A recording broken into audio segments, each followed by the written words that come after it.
I promise you brilliant successes. Ridley Scott's Napoleon is due out in November. The trailer looks fantastic, and it is going to be a historical war epic charting the rise of Napoleon Bonaparte from soldier to Emperor of France in 1804. There is an opportunity for history fans, for political theory nerds, to see classic Italian elite theory depicted on film in the classic 2008 dance movie Step Up 2, The Streets. I know, hard swerve, right? Hard swerve. Very unfair of me, I know, terrible. I'm filming this in midday, so I'm not going to drink any more with that.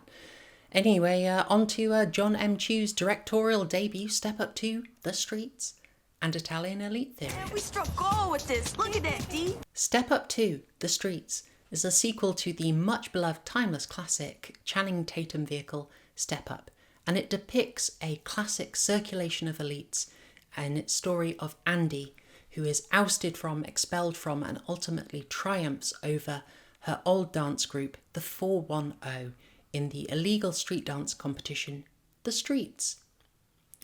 Now, the term circulation of elites might be unfamiliar to you. It is coming from elite theory. It is defined by Vilfredo Pareto, and it describes how one power structure, a faction who are in control, lose control of that power. They are cycled out, they move, and a new one comes in. Contra anarchism, there is always going to be a ruling elite.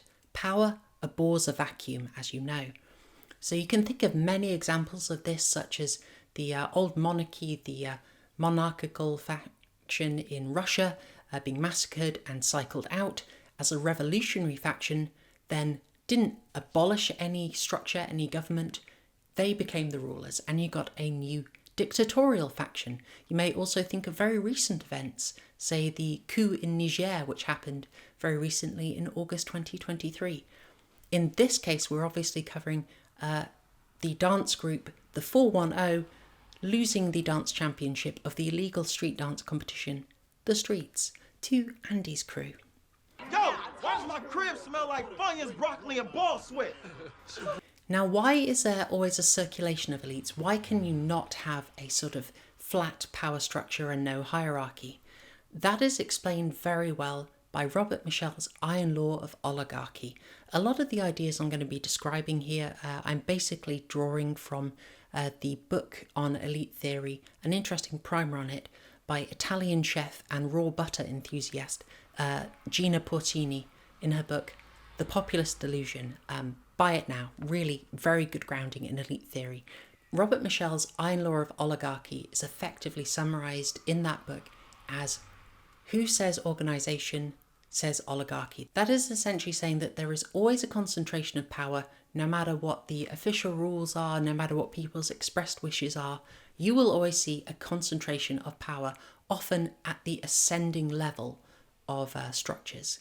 So, for instance, we all live in liberal democracies, but nevertheless, the World Economic Forum invites our leaders, they go to Davos, they coordinate, and then the World Economic Forum effectively develops policies that are then brought back to the liberal democracies, regardless of what we vote for. So the WEF would be one example of that.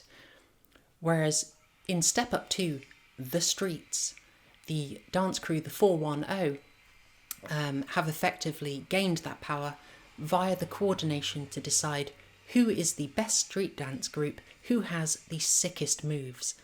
That results in illegal street dance competition, The Streets, which is how the 410 rise to power and gain their status.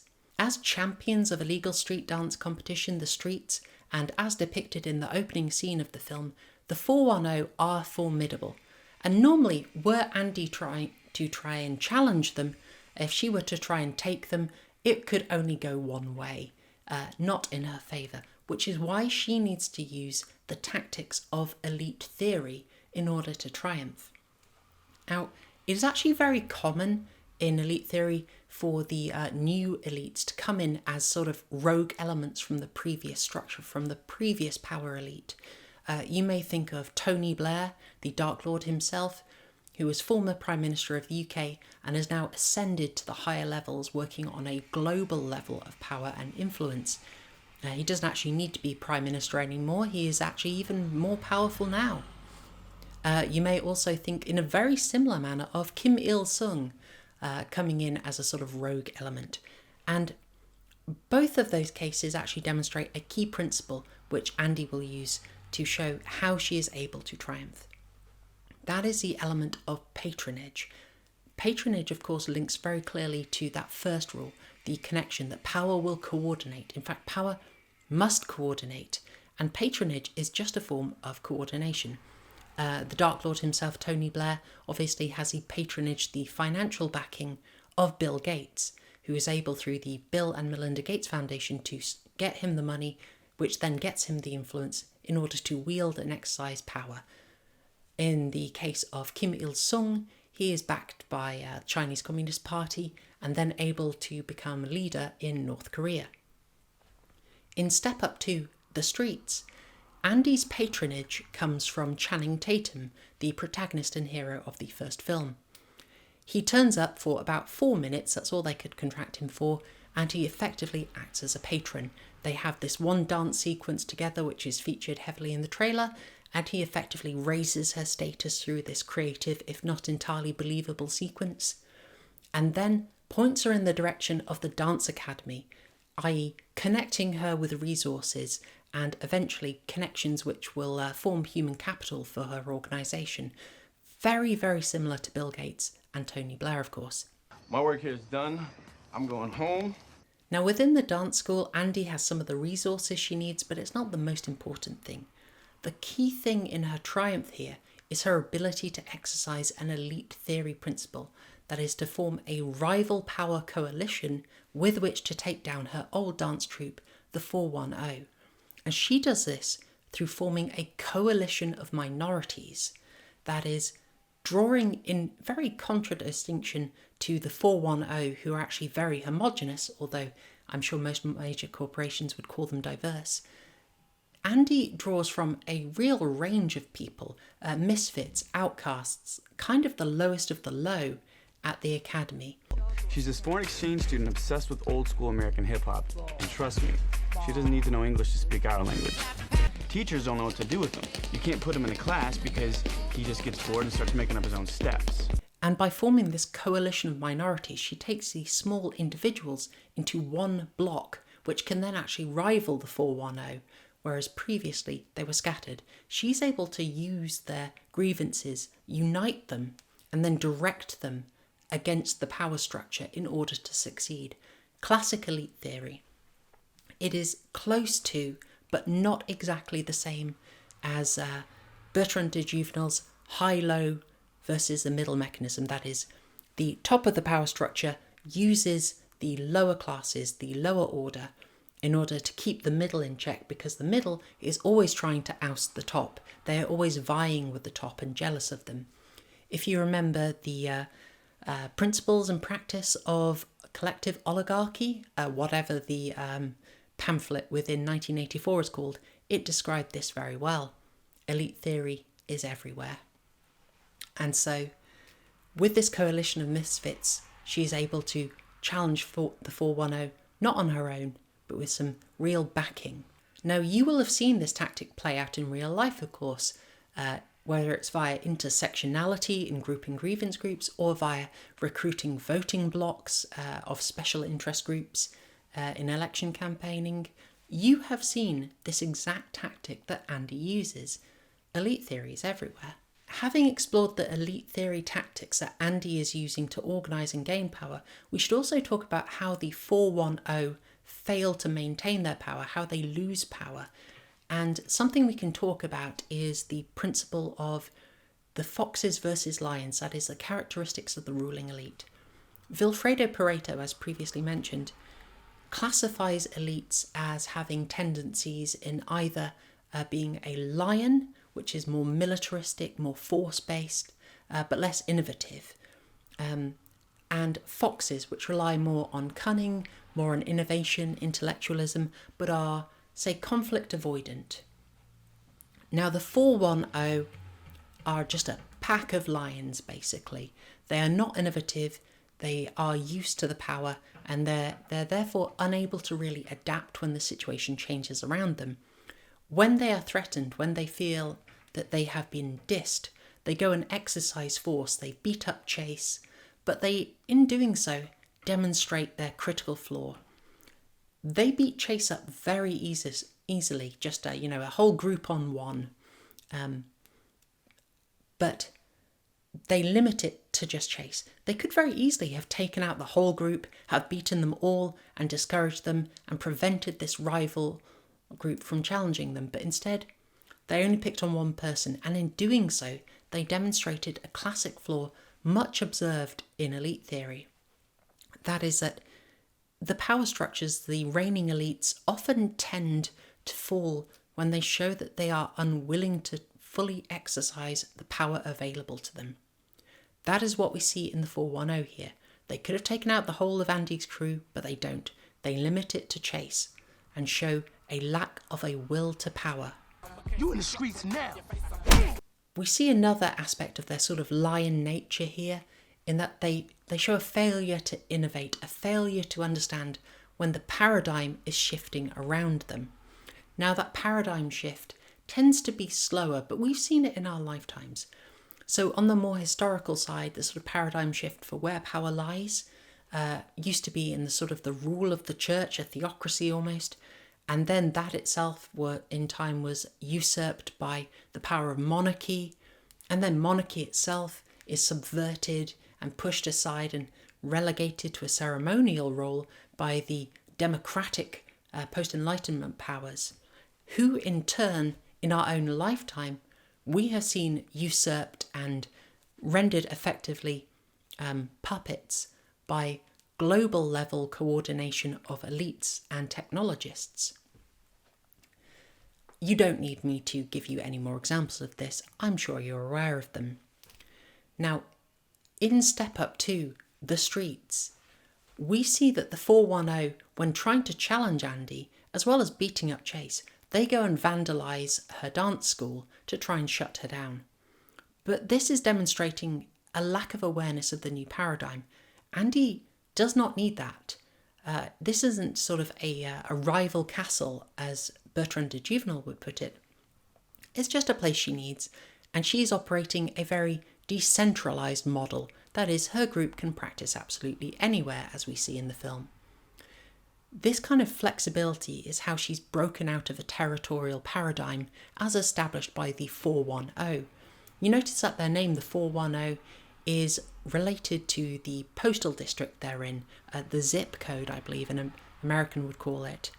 It's inherently tying them to an old territorial way of thinking, which Andy and her crew have evolved out of, and as such, the 410 are thinking in an outmoded way, and so this vandalisation of the school really doesn't do the job it's meant to. It does not stop Andy.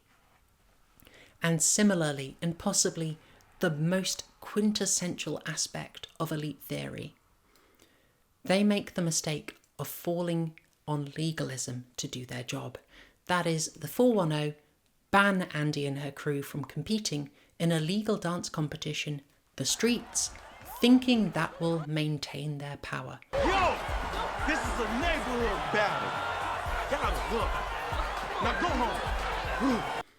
But the thing is, the paradigm has already shifted at this point, so banning them does nothing.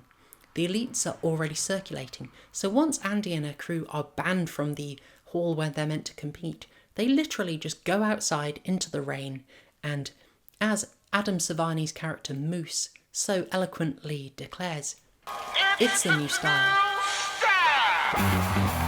When they go out into that rain for the dance finale, Andy's crew brings the people with them, and in contrast to what you might have expected, the stereotypical urban tunes that the 410 were using and dancing to, Andy's crew go for a more atypical mix, even with some sort of rockier beats, and the people are quite literally marching to a new beat, they're dancing to a new tune.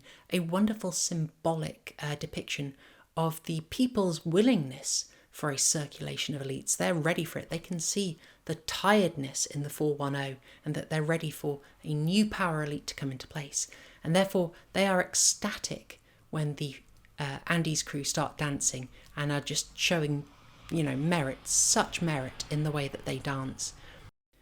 Now, I said before that the failure of banning Andy's crew from the illegal street dance competition, The Streets, to do anything was quintessential elite theory, and I need to drill down into that. That is really getting at the core of things, that the legalities, the rules, are really downstream from actual power. They are a smokescreen for power. The written law doesn't matter as much as a person who decides whether or not it is implemented and whom it is implemented upon. That is Carl Schmitt, the judicial theorist, legal scholar, quite an austere chap as well. And he points out that really power is what decides it all. Who decides what the law applies to? So much more important than what the written law actually is. You will know this in your own life. I'm not going to risk this video by giving examples beyond maybe a trivial one. As a good demonstration of anarcho-tyranny, that is laws being applied with extreme force in some areas when politically convenient and not applied at all in others, as a very selective political application of the law. Look to San Francisco. Look to San Francisco, where drug abuse and defecating on the streets and theft is basically legal, but the police force, the power structure there, found time to make Elon Musk take down his new corporate logo for planning violations. I think that's kind of all the anarcho-tyranny that we need to demonstrate. You will have many more that you've seen if you've been on the internet for 2 minutes. So going back to step up to The Streets, we've had a paradigm shift. The power has moved. There's been a circulation of elites, and therefore it doesn't matter a jot that Andy's crew didn't officially win the illegal street dance competition, The Streets. It doesn't matter that it's against the rules, because they de facto are in charge. They have demonstrated a heroic triumph of their will to power, and the people have recognised that and gone along with it. The people rebelling on their own would do nothing. There needs to be a new elite cycled in to channel the attention and will of the people, such as it is. And therefore, following elite theory principles, Andy is triumphant, and step up to The Streets plays out having demonstrated a thorough understanding of the facets of elite theory. I have kind of rattled through that. I've given you the most superficial overview that is probably possible to do on the internet. So if any of that stuff sounds interesting, genuinely, pick up Populist Delusion, buy it now. It is very good. It will give you a more thorough grounding in this stuff than I have in my coverage of this dance movie from 2008. But I hope you enjoyed it. If you did, obviously like the video. You know how YouTube works. And if you haven't subscribed already, please do that. I don't really do stuff like this very often. I'm a horror channel. This is a wild deviation from what I'm meant to be focusing on, but I fancied making it and I regret almost nothing. Anyway, I will leave it there. I hope you enjoyed it. Thanks, y'all. Cheers.